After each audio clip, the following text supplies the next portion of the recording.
You ever see a brand new, top of the line truck roll by and just think, wow, that person's got to be doing well for themselves? Yeah, we all do. But what if that huge symbol of success is actually a financial trap? Let's dive in and uncover the brutal, hidden cost of that shiny new truck. The reality behind all that gleaming chrome and polished paint? Well, it might look a little more like this. The person behind the wheel is very likely sacrificing basic stuff, like a real meal, just to keep up with the cost of that ride. It's a pretty stark image, isn't it? So that's the big question we're going to tackle. How does a purchase that screams financial strength so often lead to a reality of, well, financial misery? The answer is a mix of some cold hard numbers and some really fascinating psychology. Let's break it all down. All right, first, let's talk about the illusion itself.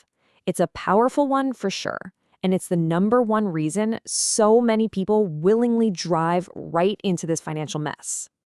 You know, in our culture, a big new truck is way more than just a vehicle. It's a statement piece. We automatically project our own ideas of success, of rugged independence, of financial power, right onto the owner.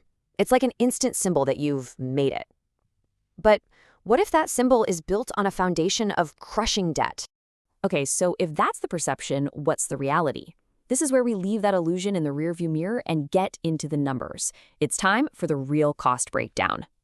And listen, we're not just talking about the sticker price. That's just the tip of the iceberg. We're talking about the total cost of ownership over a standard 7-year loan. This is the number that truly matters, and it's the one most people never even think to calculate before they sign on that dotted line. It starts right here, an average monthly payment of around $800. I mean, for most people, that alone is a huge chunk of their income. It's basically a second rent or mortgage payment. But believe it or not, this is just where the pain begins. Next, you gotta insure it. And a new, expensive vehicle like this, it comes with a hefty insurance premium. We're looking at an average of $250 a month, just piled right on top of that $800 payment. So what's that? We're already over $1,000 a month. And of course, you have to put gas in these things. They are not exactly famous for their fuel efficiency. An average month of driving can easily tack on another $350. It's just this constant financial drain every single time you visit the pump. So, let's recap.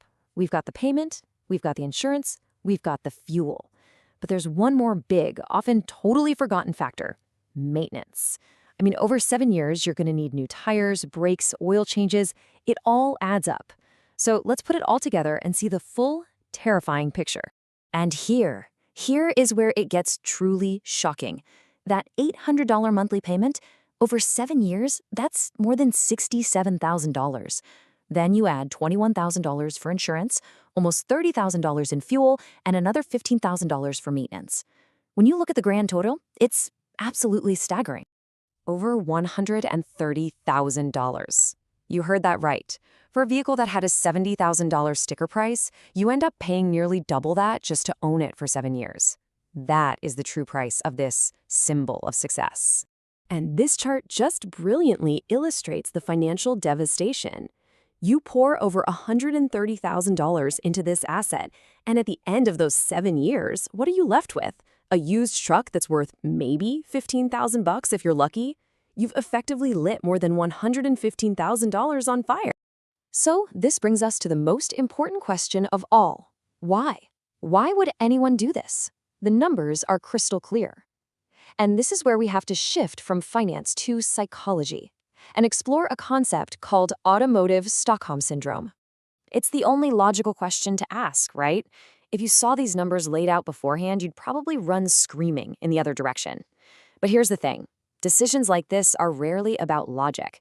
They're almost always deeply emotional. So here's the definition. It's a psychological trap where you form an emotional bond with the very thing that is causing your financial harm. You start to defend it, to rationalize the insane cost, because your ego and your whole identity have become completely tied up in it. So here's how it works. First, the truck just becomes part of who you are. It's your identity. Second, because you've sunk so much money into it, you have to defend that purchase to protect your ego. And finally, you start prioritizing the status that truck gives you over your actual financial future. Things like saving for a house or, heaven forbid, retirement. So, what's the big takeaway from all of this? How can we avoid making this six-figure mistake ourselves? Well, it really comes down to fundamentally rethinking our relationship with the things we buy. The most crucial point is this: you have to learn to separate what an object represents from what it actually is. A truck is a tool, a fancy watch is a timepiece. The key is to calculate the total cost, not just in dollars, but in freedom, in stress, in lost opportunities, and then ask yourself if its real-world usefulness is actually worth that price. And that leaves us with one final and maybe a little uncomfortable question. Because this isn't just about trucks. It could be a boat, an expensive degree, a house in the wrong neighborhood, any major purchase that's driven more by status than by substance. So take a second and ask yourself, what is your $130,000 mistake?